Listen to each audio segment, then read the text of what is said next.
ये बताइए, धर्म की परिभाषा क्या है? और ये जो ईसाई, पारसी, जैन, बौद्ध ये सब चल रहे हैं, क्या ये धर्म है या मत संप्रदाय हैं? इसके विषय में आप क्या कहेंगी? हमारे देश में आज सबसे बड़ी भ्रांति यही चल रही है। अर्थात हम मत मजहब को कई बार धर्म कहने की चेष्टा कर जाते हैं, कुचेष्टा ही कहूंगी मैं, कर जाते हैं। एक बार आप विचार कीजिए कि सनातन धर्म, हमने सुना है सत्य सनातन वैदिक धर्म, तो किसको कहा जाता है? सनातन। जब हम सनातन शब्द को स्मरण करते हैं तो दो शब्द और याद आते हैं, पुरातन और नूतन। नूतन अर्थात नया, जो एकदम नया है, बहुत सुंदर नई चीजें आती हैं तो हम नया नया कहते हैं, तो उसको नया कह सकते हैं। एक है पुरातन, बहुत पुराना। लेकिन सनातन ऐसा है जो कभी भी नया पुराना नहीं होता, हमेशा एक स्थिति में रहता है। जब से सृष्टि का प्रारंभ हुआ और जब तक सृष्टि रहेगी, जैसे सूर्य है सृष्टि के आरंभ से है, हमें नहीं पता, उसी प्रकार सत्य सनातन वैदिक धर्म भी सृष्टि के आरंभ से है। हमारे देश में कई बार आपने सुना होगा हिंदू धर्म, इस्लाम धर्म, ईसाई धर्म, पारसी धर्म, ये सभी कई बार हम गलतियां कर जाते हैं। धर्म नहीं हो सकते। देखिए, मत मजहब संप्रदाय हो सकते हैं क्योंकि वो मनुष्य ने चलाई है। जिस मत को, हमारे सनातन को 1400 वर्ष तो हुए नहीं, 2000 साल तो हुए नहीं, 2500 वर्ष पुराना तो है नहीं। कितना पुराना है? हम संख्या इतना पुराना है, हम संकल्प पाठ में पढ़ते हैं 1 अरब 96 करोड़, ये सब हम पढ़ते ही हैं, हम सभी जानते ही हैं। तो जब से सृष्टि है तब से सनातन धर्म है। अन्य सभी व्यक्तियों के बनाए हुए मत मजहब संप्रदाय हो सकते हैं, लेकिन धर्म नहीं हो सकता। धर्म वो है जो प्रत्येक मनुष्य का एक ही होता है।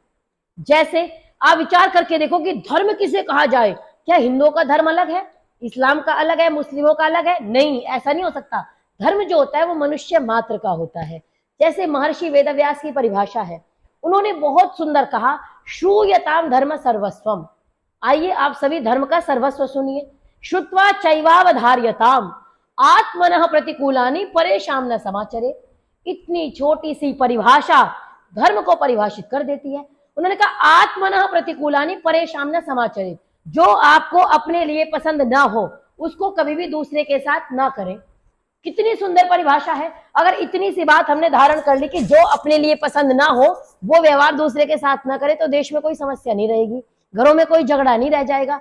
अब हमको दूसरे को अगर कोई झूठ आके बोले, हमको पसंद नहीं है, भाई मिथ्या भाषण कर रहा है, मिथ्या भाषण हमें सुनना पसंद नहीं है, तो अगर नहीं है तो आत्मनः प्रतिकूलानि, अपने को प्रतिकूल लगता है तो हम दूसरे के साथ भी वो व्यवहार नहीं करेंगे, मिथ्या भाषण नहीं करेंगे। हम किसी को दुकान चलाने के लिए झूठ नहीं बोलेंगे, हमारी दुकान चलती रहे, आजीविका चलती रहे, इसलिए हम दूसरों को बहला फुसला के धर्म के नाम पे एक मुट्ठी चावल देके, बोरा देके कभी बहलाएंगे फुसलाएंगे नहीं, क्योंकि ये व्यवहार हमें स्वयं के लिए भी पसंद नहीं है। आत्मना प्रतिकूलानि, घर में कोई हमारे साथ झगड़ा करे हमें पसंद नहीं है तो हम दूसरे के साथ भी नहीं करेंगे।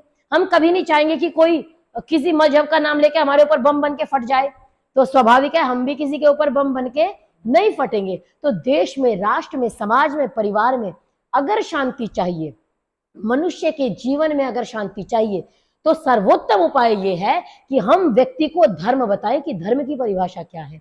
हमने वेद के ज्ञान से दूर कर दिया। अब जब परमेश्वर ने सृष्टि बनाई, हम छोटा सा मोबाइल भी खरीदते हैं तो उसके साथ कैसे यूज किया जाए सब पुस्तकें आती हैं। तो उसी प्रकार जब परमात्मा ने सृष्टि बनाई तो इतनी सृष्टि को चलाने के लिए कुछ तो परमात्मा ने हमको ज्ञान देना ही था, विधान देना ही था। तो परमात्मा ने जो विधान दिया उसको वेद ज्ञान कहा जाता है। हम वेद से दूर होते चले गए। याद रखिए, वेद ना है इसीलिए तो वेदना है, अगर वेद हो तो वेदना हो ही नहीं सकती। तो हम सभी सनातन के वास्तविक स्वरूप को पहचाने।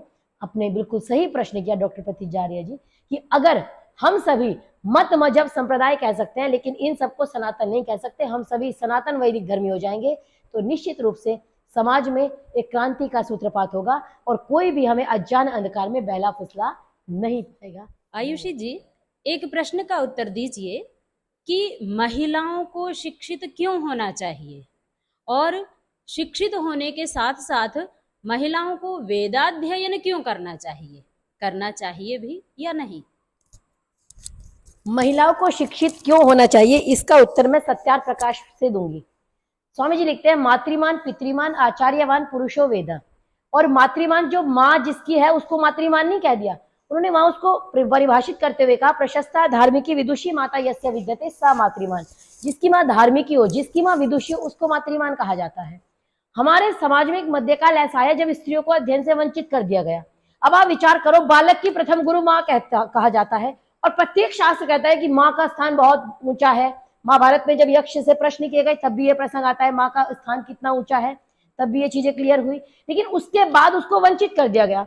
जिसको बच्चे की जो प्रथम गुरु है, जिसको सबसे अधिक बच्चे को संस्कार देने हैं, अगर उसी को हम वेदाध्ययन से वंचित कर देंगे, उसी को हम पठन पाठन से वंचित कर देंगे, शिक्षा से वंचित कर देंगे, तो बालक की प्रथम गुरु संस्कार कैसे देगी? आप देखिए, छत्रपति शिवाजी महाराज को छत्रपति बनाने वाले अगर कोई है तो माता जीजाबाई है। पूरा संघर्ष किया, पूरे प्राण झोंक दिए। उनके जीवन में अगर सबसे बड़ा योगदान किसी का रहा तो उनकी माता जी और उनके गुरु जी का रहा। तो बालक की प्रथम गुरु माँ है।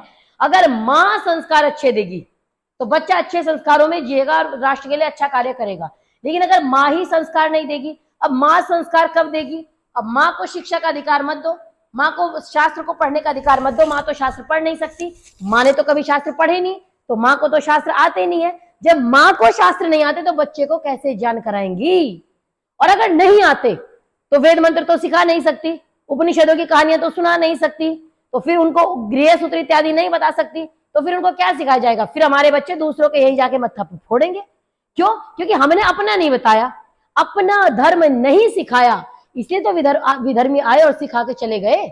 अगर माँ संस्कारित होगी, माँ पढ़ी लिखी होगी, माँ जानेगी कि माता भूमि पुत्र हम पृथिव्या, ये भूमि मेरी माँ है और मैं इसका पुत्र हूं, तो माँ वही संस्कार बच्चों को देगी। अब जिस माँ ने कभी वेद पढ़ा ही नहीं, जिस माँ को शास्त्रों का ज्ञान ही नहीं है, उन्होंने तो कभी नहीं पढ़ा थर्वेद का पृथ्वी सूक्त, तो जब स्वयं ज्ञान नहीं है तो बच्चे को क्या ज्ञान कराएंगी? और जब बच्चे को ज्ञान नहीं कराएंगी तो बच्चा राष्ट्र के लिए करेगा क्या? समाज के लिए करेगा क्या? फिर तो वही हो जाएगा कि एक नापि सुपुत्रेण सिंह स्वपिति निर्भयी और सैव दशवी पुत्रेण भारम वातिरा सभी। सिंहनी का एक पुत्र होता है लेकिन पूरे जंगल में निर्भय होकर सोती है, और गधी के 10 पुत्रों, 1000 पुत्रों, सैव दशवी पुत्रेण, कितने पुत्र हो लेकिन फिर भी वो निर्भय होकर के नहीं सोती, हमेशा डर के सोती है। तो जैसे भारत माँ के लिए भी एक कथा आती है कि एक बार लोगों ने पूछा कि आपके पुत्र कैसे हैं, काल्पनिक कथा, आपके पुत्र कैसे हैं? क्योंकि कोई भी माँ अगर पुत्र पूछे जाएंगे तो सटीक ही जवाब देगी। तो उन्होंने बहुत सुंदर पंक्तियां कही। और आज के वातावरण को देखते हुए, जब जातिवाद का इतना बड़ा जहर हमारे समाज में घुल रहा हो, जब जातिवाद की राजनीति हमारे घरों में घर कर जाए, हमारे बच्चों के मानसिकता में घर कर जाए, हमारे बच्चों के दिमाग में घर कर जाए, जब अंधविश्वास की बातें हमारे दिमाग में घर कर जाए कि मृत्यु के बाद क्या होता है, तो हमें मर के देखना है, 2 लोग इसीलिए मर जाते हैं दुनिया में। तो अगर इतना अंधविश्वास हमारे देश में है तो मुझे लगता है भारत माँ निश्चित रूप से प्रसन्न तो नहीं होगी, करा ही रही होगी।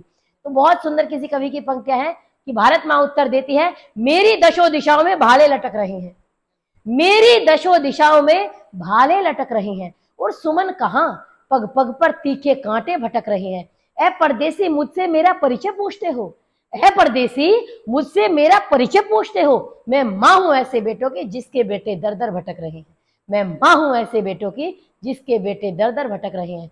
तो इसलिए माता का शिक्षित होना, साक्षर होना सर्वोत्तम है, क्योंकि वो 2 कुलों को सुधारती है, अपने बच्चे को संस्कारित करती है। अपने बच्चों को संस्कार देगी तो निश्चित रूप से राष्ट्र के लिए वो छत्रपति शिवाजी महाराज जैसे ही बनने का प्रयास करेंगे, वीर भगत सिंह जैसे का बनने का ही प्रयास करेंगे। तो इसलिए माताओं को वेदों का भी अध्ययन करना चाहिए, उपनिषदों का भी अध्ययन करना चाहिए, गृह सूत्रों का भी अध्ययन करना चाहिए, आरण्यकों का भी अध्ययन करना चाहिए। जितना सामर्थ्य हो उतना अध्ययन करना चाहिए। हम सुनते ही हैं, क्या कर नहीं सकती यदि शिक्षिता हो नारियां, रण रंग सुधर्म रक्षा कर चुकी सुकुमारियां, बोलो नर से नारिया किस बात में है कम हुई, मध्यस्थ शास्त्रार्थ में वे भारती के सम हुई, मध्यस्थ शास्त्रार्थ में वे भारती के सम हुई। जैसा हमारे इतिहास में हमें पढ़ाया जा रहा है कि अकबर महान, यदि अकबर के विषय में कुछ पढ़ना भी है तो उस पाठ का नाम अकबर महान करके उसका पूरा जीवन चरित्र और उसके अनेक कार्यों को बताया जाता है। तो मैं ये जानना चाहती हूँ, अकबर महान था या वीर शिवाजी महान थे? क्योंकि युद्ध भी बहुत हुए हैं हमारे यहाँ, तो उनमें मैं आपसे ये जानना चाहूंगी कि क्या अकबर महान थे? हमारे इतिहास में अक्सर ये पढ़ाया जाता है कि दूसरे महान थे, हमारे यहाँ के राजा कुछ नहीं थे। जब हम बचपन से इतिहास पढ़ते हैं तो हम यही पढ़ते हैं। अभी मुगलों का इतिहास पढ़ो तो आपको 3 पेज मिलेंगे, 4 पेज मिलेंगे, बड़े बड़े पाठ मिलेंगे, बहुत सारी किताबें मिलेंगी, इतनी सारी किताबें, फलाने महान, ये महान, वो महान, फलाना महान।